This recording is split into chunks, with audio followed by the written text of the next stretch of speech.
श्री विष्णु पुराण 5वां 27वां अध्याय प्रदुमन हरण तथा शंबार वध। श्री मैत्री जी बोले, हे मुनि वीरवर, प्रदुमन को शंबार सुर ने कैसे हरण किया था और फिर उस महाबली शंबार को प्रदुमन ने कैसे मारा। जिसको पहले उसने हरण किया था उसी ने पीछे किस प्रकार मार डाला। हे गुरु, मैं यहाँ संपूर्ण प्रसंग विस्तार पूर्वक सुनना चाहता हूँ। श्री परशुराज जी बोले, हे मुने, काल के समान विकराल शंबारुसुर ने प्रदुमन को जन्म लेने के छठे ही दिन यहाँ मेरा मारने वाला है ऐसा जानकर सूति का ग्रह से हर लिया।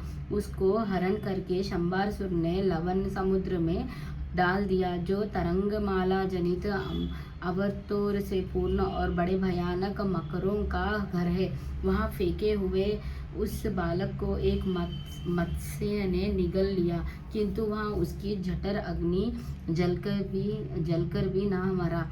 कालांतर में कुछ मछेरों ने उसे अन्य मछलियों के साथ अपने जाल में फंसाया और असुर श्रेष्ठ शंबार को निवेदन किया। उसकी नाम मात्र की पत्नी मायावती संपूर्ण अंतपुर की स्वामिनी थी और वह सुलोचना संपूर्ण सुतों रसियों का आधिपत्य करती थी। उस मछली का पेट चीरते ही उसमें एक अति सुंदर बालक दिखाई दिया, जो दग्ध हुए काम वृक्ष का प्रथम अंकुर था। तब यह कौन है और किसी प्रकार इस मछली के पेट में डाला गया, इस प्रकार अत्यंत आश्चर्यचकित हुई उस सुंदरी से देवर्षि नारद ने आकर कहा, हे सुंदर भ्रुकुटी वाली, यह संपूर्ण जगत के स्थित और सहंकार करता भगवान विष्णु का पुत्र है। इसे शंबारुसुर ने सूति का ग्रह से चुराकर समुद्र में फेंक दिया था। वहाँ इसे यहाँ मत्स्य निगल गया और अब इसी के द्वारा यहाँ तेरे घर आ गया है। तो इस नरारत्न का विश्वस्त होकर पालन कर।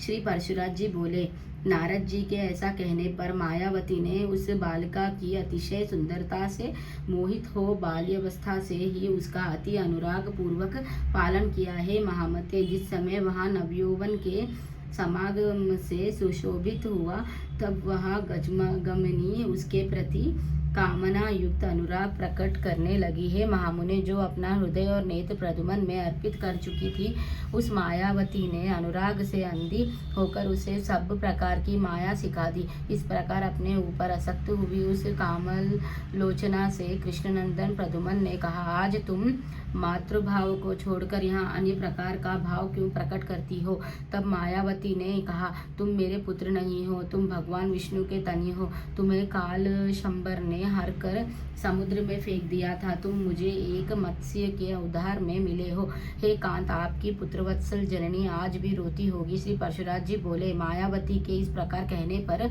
महाबलवान प्रदुमन जी ने क्रोध से विहाल हो शंबारुसुर को युद्ध के लिए ललकारा और उससे युद्ध करने लगे। यदाश्रेष्ठ प्रदुमन जी ने उस दैत्य की संपूर्ण सेना मार डाली और उसी की 7 मायाओं को जीतकर स्वयं 8वीं माया का प्रयोग किया। उस माया से उन्होंने दैत्यराज काल शंबारु का मार डाला और मायावती के साथ विमान द्वारा उड़कर आकाश मार्ग से अपने पिता के नगर में आ गए। मायावती के सहित अथापुर में उतरने पर श्री कृष्णचंद्र की रानियों ने उन्हें देखकर कृष्ण ही समझा, किंतु आनंदित रुक्मणी के नेत्रों में प्रेमवश आंसू भर आए और वे कहने लगी, अवश्य ही यह नवयौवन को प्राप्त हुआ किसी भड़भागिनी का पुत्र है। यदि मेरा पुत्र प्रदुमन जीवित होगा तो उसकी भी यही आयु होगी। हे मत्स्य, तू ठीक ठीक बता, तूने किस भाग्यवती जननी को विभूषित किया है, अथवा बेटा जैसा मुझे तेरे प्रति स्नेह हो रहा है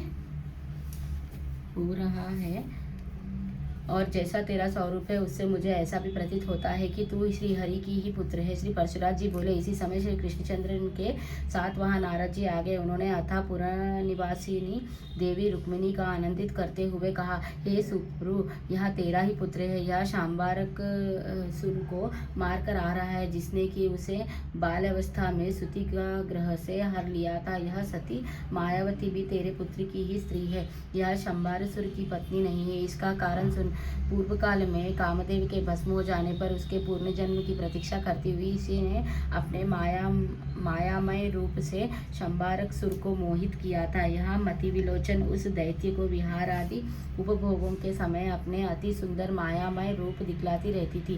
कामदेव ने ही तेरे पुत्र रूप से जन्म लिया है और यह सुंदरी उसकी प्रिय प्रति ही है। हे शोभने, यह तेरी पुत्रवधू है, इसमें तू किसी प्रकार की विपरीत शंका न कर। यह सुनकर रुक्मिणी और कृष्ण को अतिशय आनंद हुआ तथा समस्त द्वारकापुरी की भी साधु साधु कहने लगे। उस समय चिरकाल से खोए हुए पुत्र के साथ रुक्मिणी का समागम हुआ देखा द्वारकापुरी के सभी नागरिकों को बड़ा आश्चर्य हुआ। इस प्रकार श्री विष्णु पुराण के 5वें अंश में 27वां अध्याय समाप्त। श्री विष्णु भगवान की जय। लक्ष्मी नारायण की जय।